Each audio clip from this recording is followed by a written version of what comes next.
Sebagai salah satu negara penghasil biji nikel terbesar di dunia, Indonesia berkembang pesat dalam industri besi dan baja. Dan saat ini Indonesia menjadi negara penghasil besi baja stainless terbesar nomor 2 di dunia.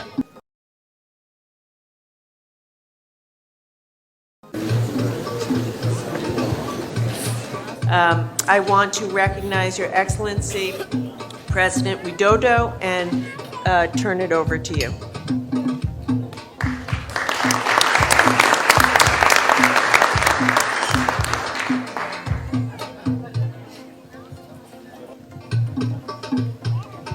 Yang mulia para pemimpin ASEAN,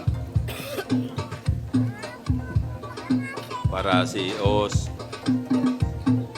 terima kasih kepada Sekretaris Perdagangan Amerika Serikat, Ibu Sekretaris Gina Raimondo, dan juga Duta Besar Ted Osius dari US ASEAN Business Council atas penyelenggaraan pertemuan yang sangat penting pada hari ini. Sebagai negara koordinator, saya bangga menyampaikan bahwa ASEAN telah sukses membangun kawasan dengan pertumbuhan ekonomi yang stabil dan damai. PDB ASEAN kini telah mencapai 3,3 triliun US dollar. Namun, ASEAN harus bekerja keras untuk lebih bisa menikmati rantai nilai global agar mampu menaiki tangga kemajuan. Sebagai Presiden G20, Indonesia juga ingin memastikan agar G20 dapat bekerja sebagai katalisator pemulihan ekonomi global, terutama bagi kemajuan negara-negara berkembang. Semua ini membutuhkan kemitraan yang erat antara pemerintah dengan komunitas bisnis. Dan saya berharap para CEO perusahaan-perusahaan besar Amerika dapat membangun kerjasama yang konkret di G20 dan kerjasama dengan ASEAN, khususnya dengan Indonesia. Hadirin yang saya hormati, dengan populasi 270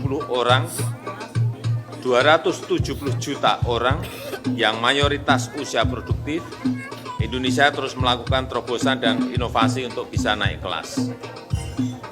Dengan wilayah yang luas, kekayaan alam yang berlimpah, Indonesia sangat kaya dalam penyediaan bahan baku industri serta penyediaan energi hijau. Sebagai salah satu negara penghasil biji nikel terbesar di dunia, Indonesia berkembang pesat dalam industri besi dan baja. Dan saat ini Indonesia menjadi negara penghasil besi baja stainless terbesar nomor 2 di dunia. Transformasi ini akan diikuti dengan barang-barang tambang seperti tembaga dan bauksit untuk aluminium yang akan menjadi tulang punggung industri energi baru dan terbarukan, termasuk baterai litium dan mobil listrik. Selain itu, Indonesia juga sangat kaya dengan potensi energi hijau. Pembangkit listrik tenaga hidro sangat potensial. Ada 4.400 sungai di Indonesia. Juga pembangkit listrik tenaga surya, juga pembangkit listrik tenaga geotermal yang sangat melimpah, ada potensi 29.000 megawatt untuk geotermal. Kami memastikan bahwa produksi barang penting akan dihasilkan dari pembangkit listrik yang ramah lingkungan. Dan kami mengundang para pelaku bisnis Amerika untuk investasi di Indonesia. Hadirin yang terhormat, Indonesia juga serius dalam pengembangan ekonomi digital yang adil dan bermanfaat bagi semua. Di Asia Tenggara, nilai ekonomi digital diprediksi mencapai 330 miliar US dollar pada tahun 2025. Dan di Indonesia sendiri, ekonomi digital diproyeksikan tumbuh 20% per tahun, mencapai 146 miliar dolar pada tahun 2025.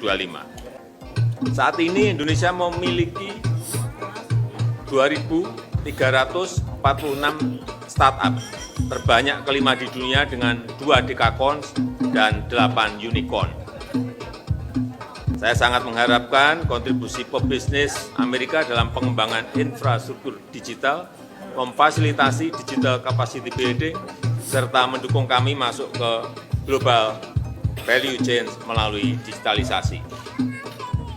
Yang mulia para menteri, yang mulia para pemimpin ASEAN dan para CEO, saya berharap pertemuan ini menjadi momentum kehadiran kembali Amerika Serikat di kawasan melalui perusahaan-perusahaannya dengan kerjasama yang saling menguntungkan.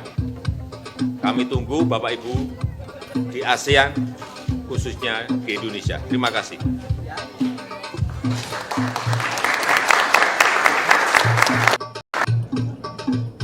Sebagai negara dengan wilayah terluas dan jumlah penduduk terbesar di antara negara-negara ASEAN, Indonesia mendapat perhatian khusus tuan rumah dalam KTT Amerika Serikat dan ASEAN di Washington, D.C. Indonesia right now is emerging as one of the, how shall we say, new global nodes in the electronic vehicle manufacturing, and their particular niche is looking at EV components like batteries, which again, really surprisingly successful development of a new industry with a lot of global linkages. I can imagine again as Indonesia becomes more of a significant global player in an area like components for electric vehicles, which right now many of those components are heavily dominated sort of by sourcing out of China. In a sense, Indonesia could become again a very significant commercial alternative.